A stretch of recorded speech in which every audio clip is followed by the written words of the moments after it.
We have breaking news for you this morning. Welcome back to Channel 13. My name is Dylan and I am your host. We have learned about an outbreak of cryptococcal meningitis, or meningitis as many of you guys know it, going through Ada. And today we have Dr. Joes and Mild on air with us this morning to talk about the disease further. City officials and the mayor have declared this a public health crisis. However, Dr. Joe has told me that only a select portion of the community should be concerned. Why is this? Well, Dylan, the pathogen that causes cryptococcal meningitis is Cryptococcus neoformans. This specific pathogen attacks people with weakened immune systems. For example, HIV-positive citizens are especially susceptible to contracting this disease.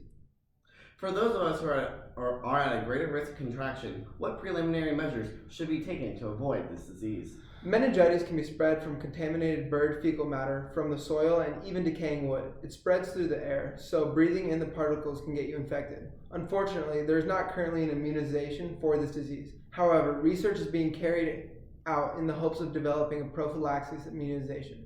To summarize, I would advise immunocomparable individuals to avoid entering the forest and visiting places that may have a large amount of pigeon feces.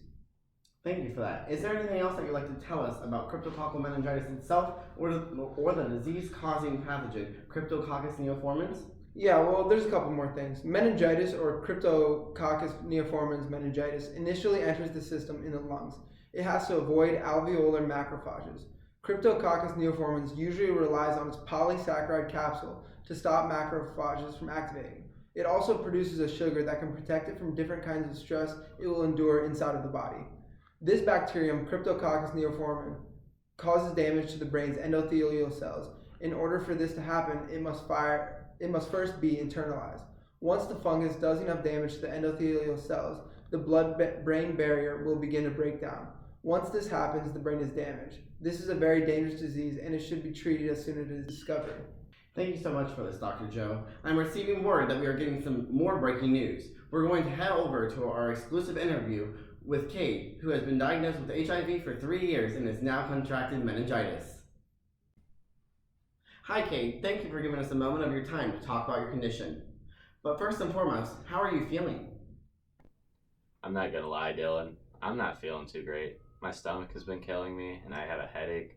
I wake up confused, and my neck is always in pain. Wow, I'm sorry to hear about this, Kate. By any chance, do you know the instance when you contracted Cryptococcus neoformans? Actually, Dylan, I have it on video. I'll go ahead and play it. Oh, this is a nice thing. That is also weird. I was diagnosed quickly when I went to the doctor. He collected some of my cerebral spinal fluid and used bright field microscopy with India ink. Thank you so much, Kate, for that riveting footage of the exact moment in which you contracted the disease. We're going to cut over to a local physician, Dr. Mild, who will be able to talk about what we should look for within our community. Welcome, Dr. Mild. As you saw, Kate, an infected resident of Ada, briefly talked to us about his symptoms and even showed us a video of him contracting cryptococcal meningitis. I think we'd all like to hear some more specific information about the disease from a medical professional. What do you have to share with us this morning?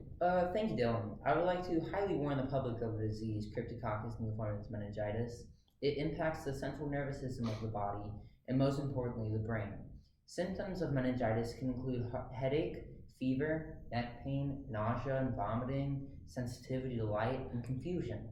These symptoms are brought on by the intracranial hypertension that the fungus causes in the brain. The intracranial pressure can result in secondary damage to the brain if not treated correctly. Oh wow. For the sake of the audience, could you please tell us specifically how cryptococcal meningitis is treated? Well, the common treatment for the disease is a strict regimen of 3 different medications. For 2 weeks, the patient would take 0.7 to 1 milligram per kilogram of their weight every day of amphotericin B, which is intravenously injected, and 100 milligrams per kilogram of their weight every day of fluticasone taken orally in the form of a capsule.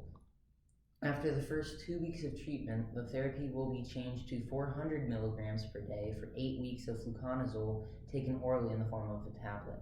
After the 8 weeks, dosage should be reduced to 200 milligrams every day of fluconazole until the immune system is fully restored. Discrepancy in strength of amphotericin B is due to Nephrotoxicity of the drug and the effect it has differs from person to person. Wow, thank you so much for that, Dr. Mile. Is there anything else that you'd like to add before we sign off for the morning? I would like everyone to know that this disease can be contracted when you are a child and symptoms may not form for years after it enters the body. It has the ability to lay dormant for many years. Wow, thank you so much once again, Dr. Mile. And before we end the broadcast, I want to make sure that people are aware of one last fact. Cryptococcal neoformans meningitis severely impacts people with weakened immune systems and HIV-infected patients. Please exercise severe caution in areas when ample amounts of bird feces and near forest-like areas. This is Dylan with Channel 13 News, signing off. Stay healthy. Over and out, Ada.